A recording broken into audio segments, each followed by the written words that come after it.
So a lot of people ask me what exactly the physical cliff is, because Republicans have a way of exaggerating any situation, and people get the wrong idea that the physical cliff is somehow, America is going to go into such a deep recession, even to the point of depression, that just the entire financial system is going to collapse. And that's exactly what conservatives want you to believe, but in fact, in reality, the physical cliff just means getting rid of the Bush tax exemptions. In other words, Congress is arguing whether or not to extend Bush tax cuts to the rich, and the Democrats are saying no. They've been in power for 8 years, and now they want to all of a sudden, they want them to act like Republicans. And so Obama and his administration are, ignoring that, and they're saying that they want to raise taxes on people that earn more than $250 grand a year. Now, think about that for a second. $250 grand a year is a lot of money. I mean, the average minimum wage income earner in America earns a little over 20 grand, and for a good job, in other words, a comfortable job for most people, is around 30 or 40 grand, and that's well above that. That's 6 or 7 times that amount. So we're not just talking about someone that's in middle management, store manager or some shit. We're talking about people that are like high stakes attorneys, doctors, shit like that. Those kind of people earn a shit ton of fucking money. And I don't know how exactly the tax code works in that country.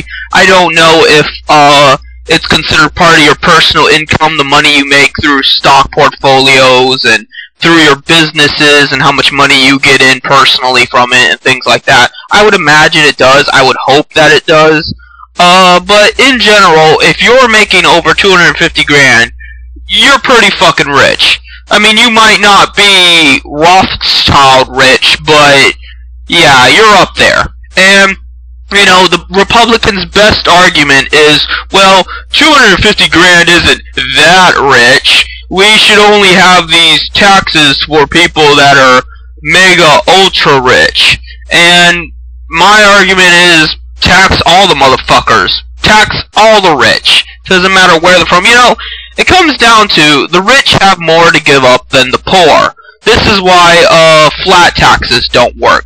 10%, for example, of a minimum wage earner's income is a lot more than, someone that's super fucking rich. Yeah, you might be making more money in revenue, but the average working class person cannot afford that. That's just simple logic. That's basic mathematics of having to try to coincide the demands of daily life with how much you are actually earning, and then saying that you get the exact same mathematical tax as someone that's far, far richer than you. That's stupid.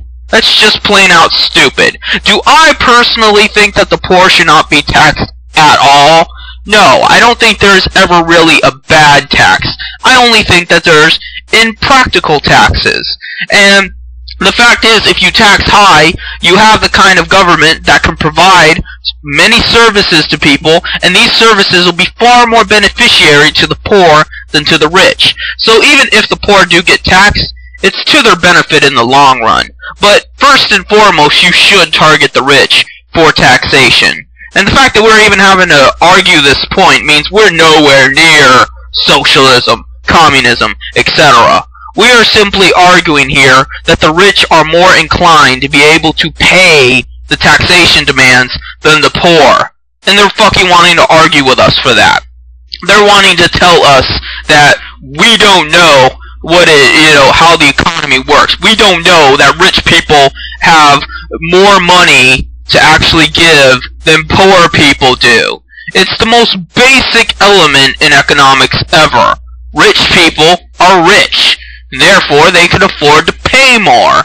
I mean, they want to argue, that they have to run a company and shit. It doesn't fucking matter. We're not talking about, minuscule gains here. We're talking grotesque gains. Do you honestly think Google would stop being Google even if you tax them 50% of whatever money they're making?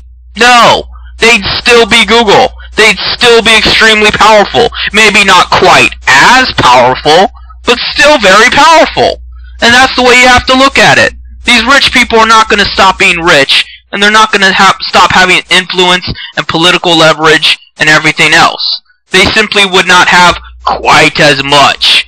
And the gains for the poor from taxing them well outweighs any pathetic argument by the right not to tax them at all. So that's what the fiscal cliff represents. The fiscal cliff represents in actuality the neo-conservative cliff, that they are falling off the cliff of being an ideological thing within America. That if the Bush tax cuts are not extended, then neo-conservatism is over, at least for the next 4 years. And Republicans are not ready to come to terms with that. They are not ready to cope with the fact that they might have to argue an actual point other than rich people create jobs, even though that completely contradicts the capitalist mode of production. If capitalists are hiring people, they got a problem, because the point of capitalism is to make money. And how do you make money? By cutting costs and by getting more than you give.